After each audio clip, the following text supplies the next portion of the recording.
স্বাস্থ্য অধিদপ্তরের নিয়মিত বুলেটিনে জানানো হয় ২৪ ঘন্টায় নতুন করে ১৮,৪৯৮টি নমুনা পরীক্ষায় ৩,৮৬৮ জনের দেহে করোনা ভাইরাস শনাক্ত হয়েছে এবং এ পর্যন্ত শনাক্তের হার ১৮.৭২%।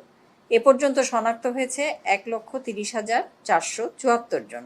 ২৪ ঘন্টায় মৃত্যুবরণ করেছেন ৪০ জন এবং এ পর্যন্ত ১,৬৬১ জন। শনাক্ত বিবেচনায় মৃত্যুর হার ১.২৭%। ২৪ ঘন্টায় আরও ১,৬৩৮ জন সহ সুস্থ হয়েছেন ৫৩,১৩৩ জন। এদিকে রাজধানীর মুগদা মেডিকেল কলেজ ও হাসপাতালে নমুনা দিতে এসে শারীরিক দূরত্ব না মেনে লাইনে দাঁড়াতে হচ্ছে।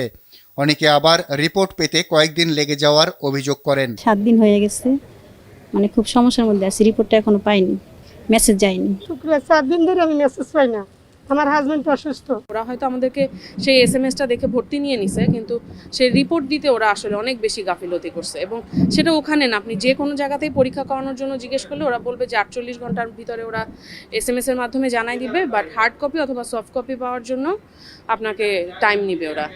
হাসপাতালের পরিচালক দাবি করেন নির্ধারিত সময়েই তারা রিপোর্ট দিচ্ছেন, তবে জনবলের সংকট থাকায় অনেক সময় কিছু সমস্যা হচ্ছে। তা যে জনবল ছিল নন কোভিড হসপিটালে, ওই জনবল দিয়ে কোভিড হসপিটালের মানে সার্ভিস দিতে গেলে আমাদের জনবল আরও লাগবে।